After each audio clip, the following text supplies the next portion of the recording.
The morning his father called him into the study, Andre Whitfield already knew the name he was going to hear, and he had spent the night deciding what he would give up to keep it. He was 26 years old, the only son of a man worth $4 billion, and he had fallen in love with a girl who scrubbed the floors of the very house he stood in. Her name was Nia. She was 19, and her mother had cleaned the Whitfield estate for 11 years, and Andre had decided, sometime around 3 in the morning, that if his father made him choose between the family fortune and her, he would walk out the front gate with nothing and never look back. What he did not know, what no one in that house had told him, was that his father had already made a decision of his own, and it was not the one Andre had braced himself for. Stay with me, because the thing the old man did that morning was not what anyone in that family expected, least of all the boy who had rehearsed his goodbye. To understand the morning, you have to understand the house, and to understand the house, you have to understand the woman who kept it clean. Her name was Camille, and she had come to work for the Whitfields when Nia was 8, in a year when the rent had gone up and the hours at her old job had gone down and the math of her life stopped working. The Whitfield estate sat at the end of a long private drive north of the city, behind a gate that opened on a code only 3 people knew.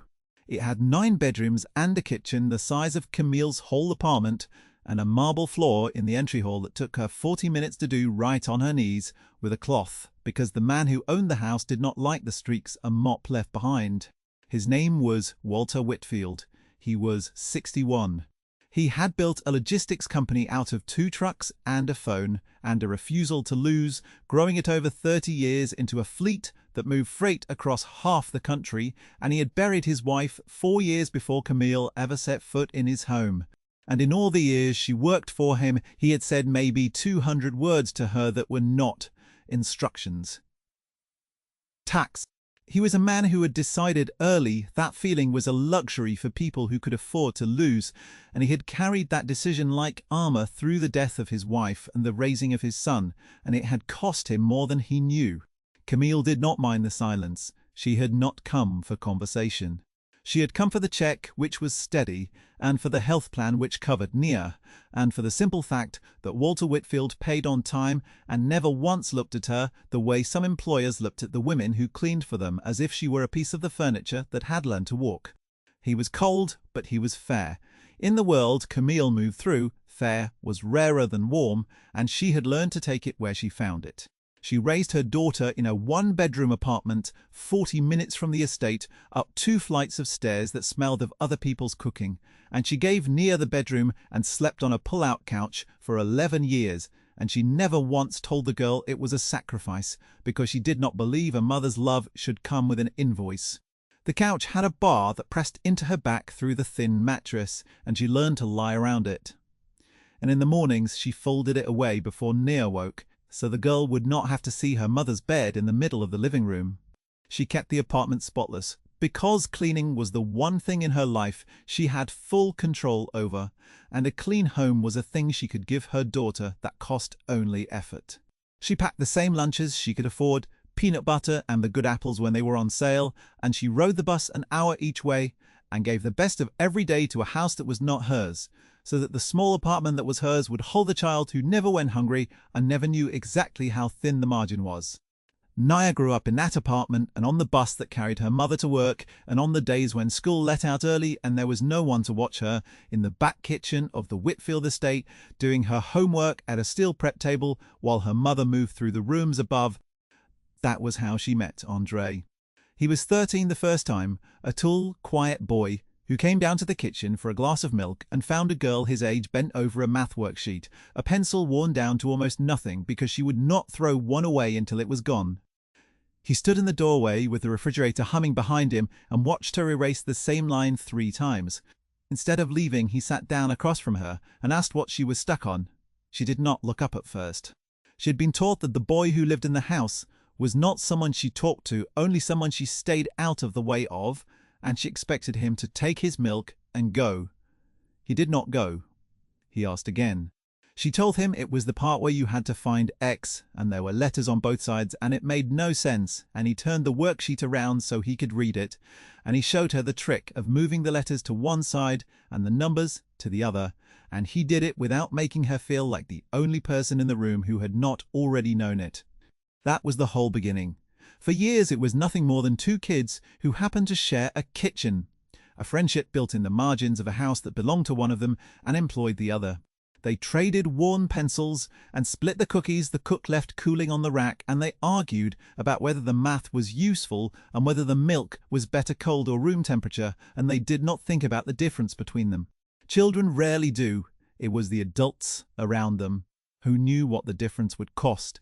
What Andre loved about Nia, and he would not have had the words for it at 13 or even at 20, was that she did not perform. He had grown up surrounded by people who wanted something from his family, and he had learned young to hear the want underneath the kindness, the way the smiling guests at his father's dinners angled their questions toward the company, toward the access, toward the money. Nia wanted none of it. When he talked, she listened, and when he said something foolish, she told him it was foolish. And when his mother died the summer he was 15, it was Nia, 14 and small and certain, who sat with him on the back steps of the estate, while the house filled with mourners who barely knew the woman they had come to mourn. The cars had come up the drive all afternoon, dark and expensive, and the people inside wore black and held small plates and spoke in the low-practice voices people use at funerals when the dead person was rich. Andre had stood among them being told he was strong for an hour, and then he had walked out the kitchen door and sat down on the concrete steps, and Nia had come out and sat down beside him without a word and handed him a glass of water she had filled in the kitchen because that was the only thing she had to give. She did not tell him it would be all right. She told him it would not be all right for a long time, and then it would be a different kind of not all right, and that she would be there for both.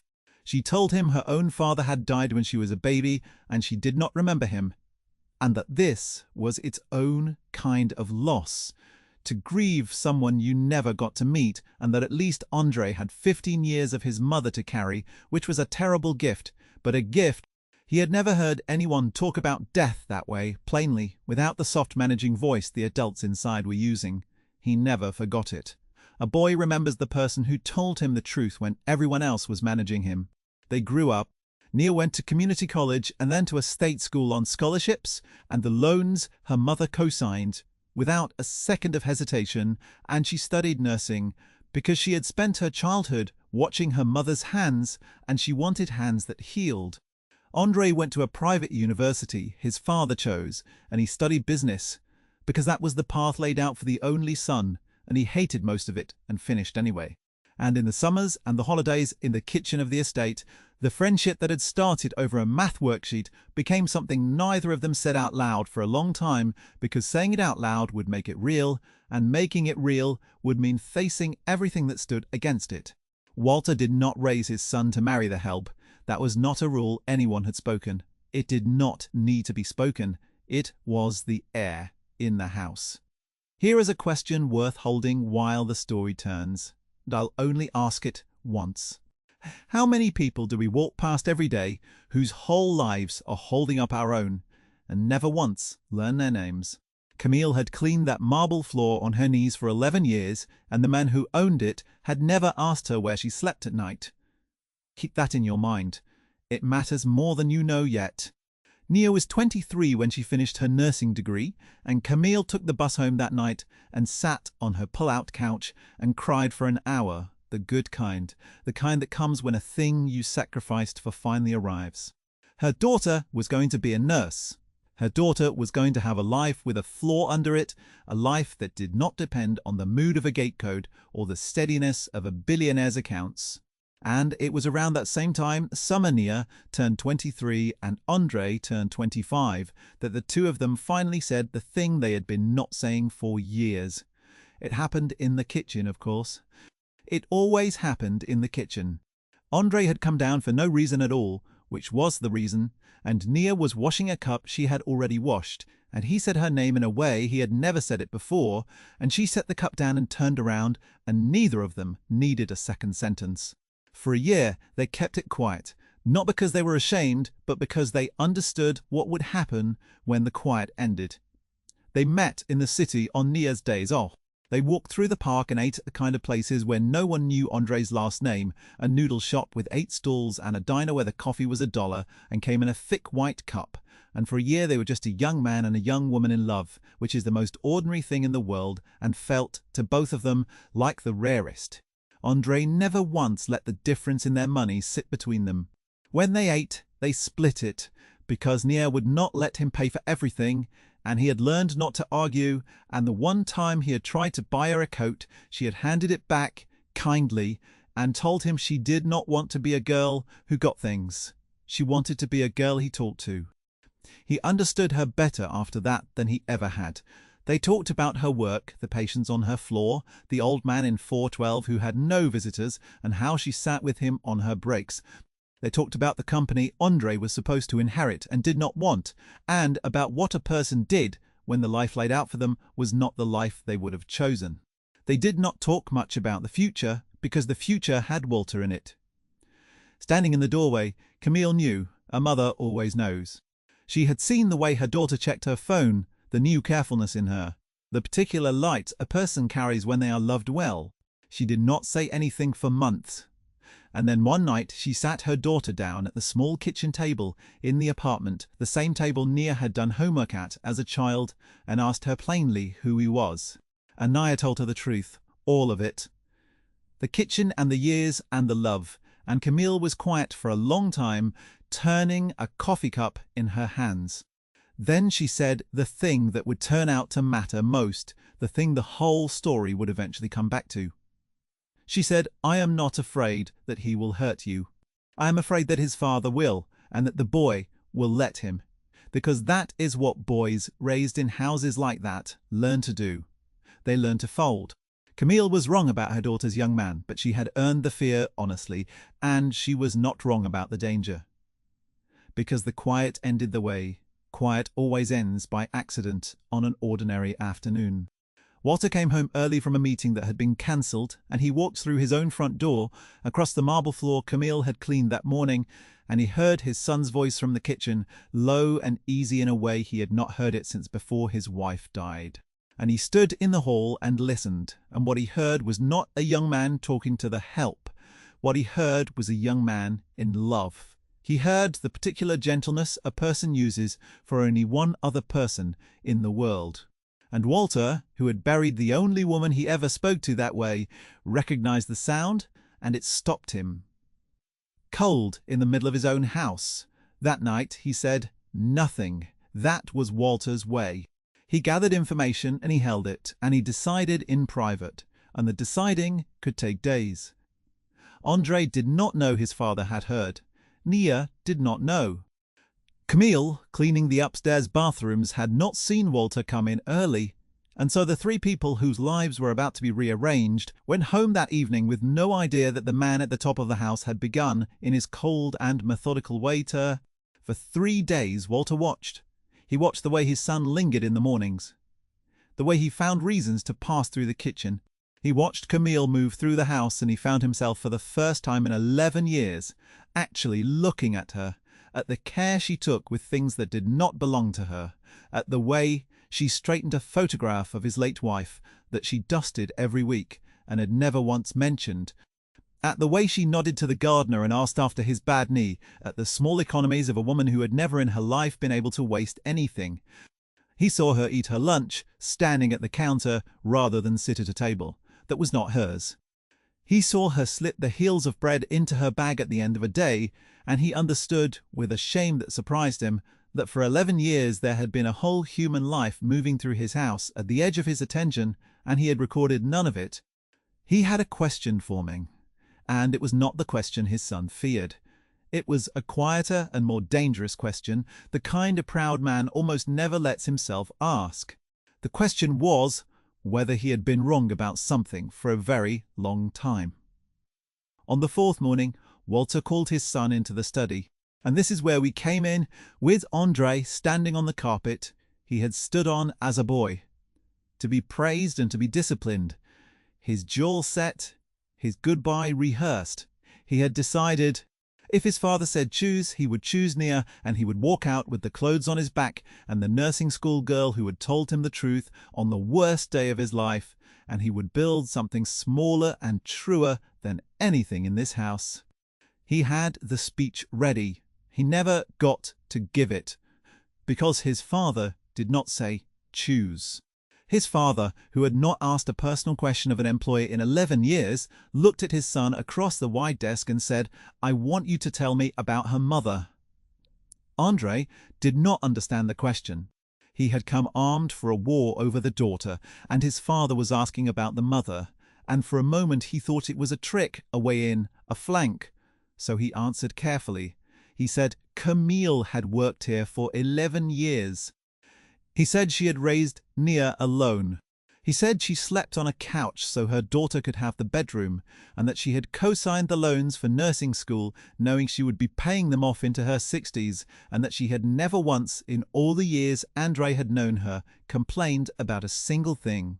He said it the way you say things you have known your whole life without ever having said them aloud, and somewhere in the middle of saying it, his own voice changed because he was hearing the size of Camille's life for the first time himself. Walter listened. He did not interrupt. And when Andre finished, the old man sat back in his chair and was silent for so long that Andre thought the conversation was over. Then Walter said something Andre had never heard him say. He said, I have been a foolish man. He said it the way other men confess to a crime. He told his son to sit down, and Andre sat, and the father began to talk, and what he said was this. 4 years after his wife died in the worst stretch of his grief, when the company was hemorrhaging money in a downturn and he was drinking more than a man at the head of a household should, he had nearly lost everything. Not the visible everything, the houses and the cars, but the real everything, the thing underneath. He had stopped eating. He had stopped sleeping. He had sat in this study at 3 in the morning with the lights off more nights than he would ever admit, and he had decided on one of those nights that the world would be no worse off without him in it. And it was Camille who had found him.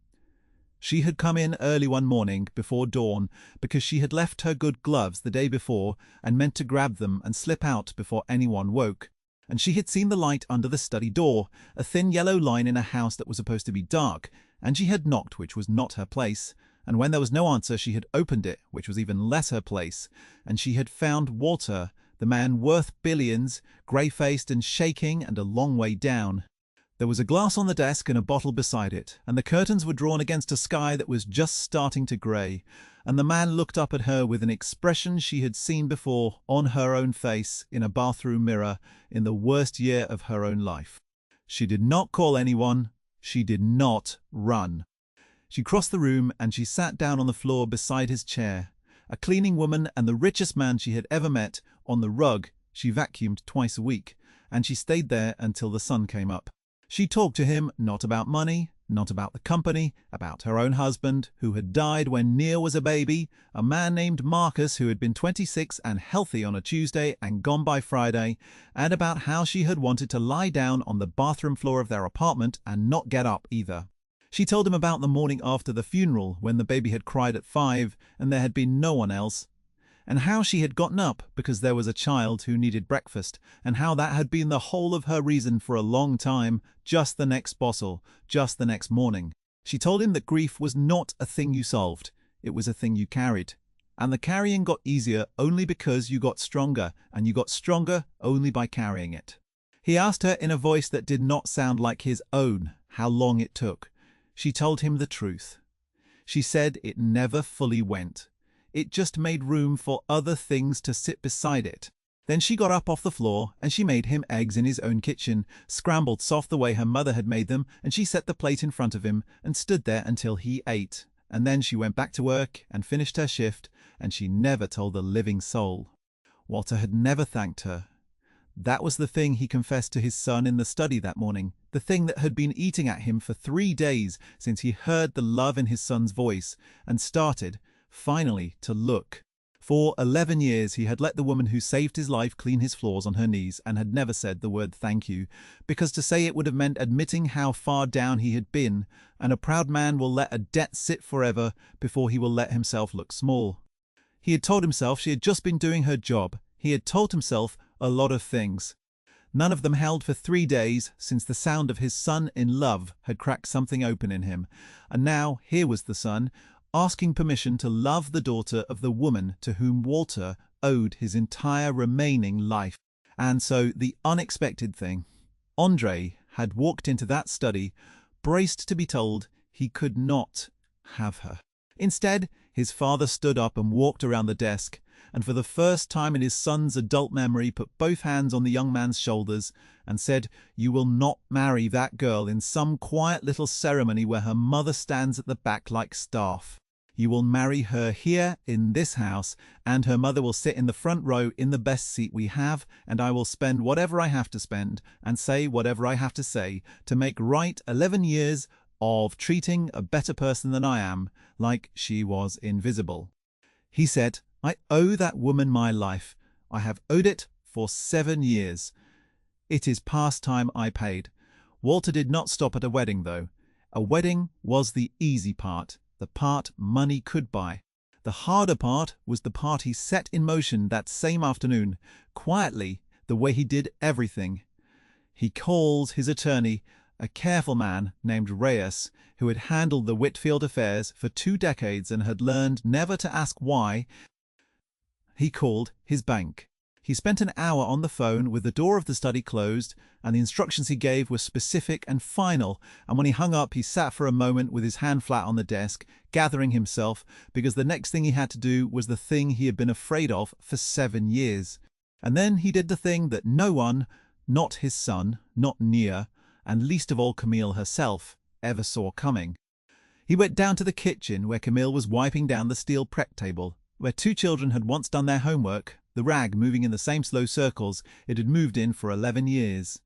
He stood in the doorway a moment and watched her work. And then he asked her to sit. She did not want to sit. In 11 years she had never sat in that house, not once, and her instinct, bred into her by a lifetime of working in other people's homes, was that sitting was a thing that got a person in trouble. She said she was nearly done, she just had the counter left. He asked again gently, and there was something in his face she had not seen before, a kind of opening, and so she set the rag down, and she sat on the edge of the chair, her hands folded in her lap like a woman waiting to be told she was being let go. And Walter, who had let her save his life and walk away unthanked, sat down across from her at the prep table and said, "I remember the morning. I have never forgotten it. I let you believe I forgot because I am a coward, and I am done being a coward." Camille's hands went still on the table. She had never spoken of that morning, not to Walter, not to Nia, not to anyone. She had carried it for 7 years the way she carried everything, in silence, because she did not believe a kindness counted if you collected on it. And now the man was looking at her with wet eyes across the table where her daughter had grown up, and she did not know what to do with it. She started to say it was nothing. She started to say the thing people in her position were trained to say, that it was her pleasure, that it was no trouble at all. And Walter held up his hand, not to silence her, but to stop her from making herself small. He said, "It was not nothing, it was my life, and a man pays his debts." What he had set in motion that afternoon was this. He had instructed his bank to clear every dollar of the loans Camille had co-signed for Nia's nursing degree, the loans she had been quietly paying down for years and expected to be paying into her old age, the ones that took a bite out of every check before she ever saw it. He had instructed Reyes to draw up the deed to a house, a real house, a small, solid brick house in a good neighborhood 20 minutes closer to the hospital where Nia would work, with a bedroom for Camille and a bedroom to spare and a porch and a yard and a front door that opened on no one's code but her own. And he had set aside in a fund with Camille's name on it, and no strings attached, enough that the woman who had slept on a pull-out couch for 11 years, so her daughter could have a bed, would never have to clean another floor that was not her own unless she wanted to. He told her all of this plainly, in the flat voice he used for business, because if he had let himself feel it while he said it, he would not have made it through. He laid the folded deed on the steel table between them and slid it across the way he had slid 1,000 documents across 1,000 tables, except his hand was not quite steady. Camille looked at the paper and did not touch it. She asked him what it was. He told her it was her house. She said she did not understand, and he said it again, slower, that it was hers, that it had been bought and put in her name that afternoon, that the loans were gone, and there was money set by, and she did not have to clean for anyone ever again. And Camille, who had not cried in front of another person since her husband's funeral, put her hand over her mouth and wept at the steel table in the kitchen where her daughter had grown up, and Walter, 61 years old and worth $4 billion, reached across and held the hand of the woman who had once sat on his floor in the dark and kept him alive. She tried even then to give it back. She said it was too much, that she could not take a house. He said it was not too much. He said a life was worth a house and more, and that he had been paying her in checks for 11 years for the wrong work entirely. And, for a long while, neither of them said anything at all. Nia learned all of it that evening, when André brought her to the estate and his father met them at the door, not in the hall where the staff was received, but at the door itself, and shook her hand, and then awkwardly, because he had not embraced anyone in years, pulled her into something like a hug. Nia did not understand at first. She had spent the drive up the long private road bracing herself, the way her mother had braced her whole life, for the version of this evening where the rich man told her she was not enough. She had worn her best dress and rehearsed, being dignified about being turned away. Instead, man was holding both her hands, and his eyes were wet, and she looked at André, and André did not understand either, because his father had not told him the half of it. Then Camille came out from the kitchen with her eyes still red, and the deed to a house folded in her apron pocket. And the whole thing came out in pieces in the entry hall, on the marble floor Camille had cleaned on her knees that very morning. The morning of it came out, and the saving of it, and the 7 years of silence, and the debt now paid. Nia listened to the story of her mother sitting on a billionaire's floor, in the dark, talking a man back from the edge with the story of her own dead husband, a story her mother had never told her, had carried alone for 7 years the way she carried everything. And Nia understood for the first time the full size of the woman who had raised her, the depth under the quiet, the strength she had mistaken her whole life for mere endurance. She crossed the hall and put her arms around her mother, and they held each other and wept, the daughter who had been given a bedroom and a co-signed loan and a life with a floor under it finally seeing the cost of all of it, and the four of them stood in that grand cold hall, and it was for the first time in its history warm. The wedding was in the spring. They held it at the estate, in the garden behind the house, and it was not large, because neither Nia nor André wanted large, but it was right. The roses Camille had tended on her own time over the years, because no one had asked her to, and she could not stand to see a thing go neglected, were in bloom along the back wall, and the afternoon light came down gold through the trees. Camille did not stand at the back. She sat in the front row in the best seat in the house, in a blue dress Walter had quietly arranged to have made for her, fitted by a tailor who came to the brick house and treated her like a woman worth measuring. She watched her daughter marry the quiet boy from the kitchen, and when the moment came for someone to give the bride away, it was Camille who walked her down, because Nia had asked her to, because there had never in her life been anyone else. They walked slowly between the chairs, the mother in blue and the daughter in white, and the few dozen guests stood, and Camille kept her chin up and her eyes forward, and only her hands gripping her daughter's arm gave away what it cost her to be steady. Walter stood up at the reception, a man not given to speeches, and he raised a glass, and he did not talk about his son. He talked about Camille. He told the gathered guests, most of whom had known her only as the woman who took their coats at his dinners, that everything good that was happening that day in his family was happening because of the character of one woman who had spent 11 years being treated as though she were not there. He said he had been blind. He said he was grateful to have lived long enough to see clearly, and that he hoped a man was never too old or too proud to admit he had been wrong about the most important thing in his house. And then he turned to Camille, and his voice, which had closed 1,000 deals without a tremor, was not steady, and he said in front of all of them the 2 words he had owed her for 7 years, and finally said, "Thank you." The room did not know the whole story. They did not need to. They could see what those 2 words cost and what they meant, and the garden was very quiet, and then it was full of applause. And Camille sat in her blue dress, with both hands pressed to her mouth, and let it wash over her. There is a thing that happens in a just world when it is working the way it should, and the thing is this: the quiet good, that a person does in the dark when no one is watching and there is nothing to be gained does not disappear. It waits. Sometimes it waits 7 years, sometimes it waits longer. And still the world keeps a ledger that the people in it cannot see. And a kindness entered into that ledger on a dark morning is paid out in full on a bright spring afternoon, with interest the giver never thought to ask for. Camille moved into the brick house that summer. It had a porch which she had wanted her whole life and never said, and she sat on it in the evenings, and on the small table beside her chair she kept one thing, the same thing she had kept on every table in every apartment for 20 years. It was a photograph of her husband Marcus, the one she had carried from place to place, the one she had straightened 1,000 times on other people's tables and her own. Now it sat on her own porch in her own house, behind her own door, on a table no one had given her and no one could take back. She would touch the frame in the evenings, the same gesture she had made, dusting the photograph of Walter's late wife for 11 years, and tell her husband about their daughter, who was a nurse now, who was married now, who was happy, who would walk down the aisle on her mother's arm. She told him she had a porch. She told him he would have liked it.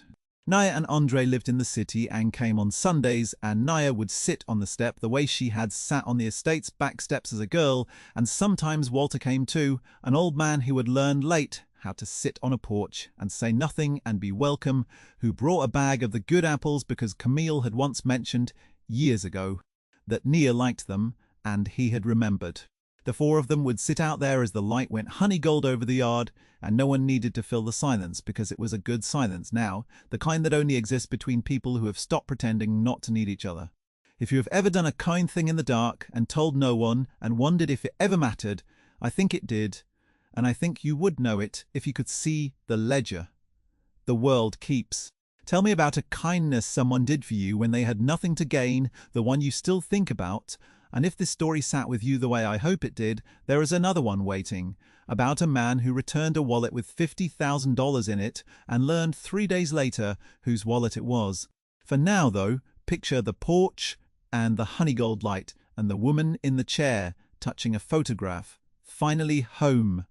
She had cleaned other people's floors for 11 years. She would clean her own from now on, and only because they were hers.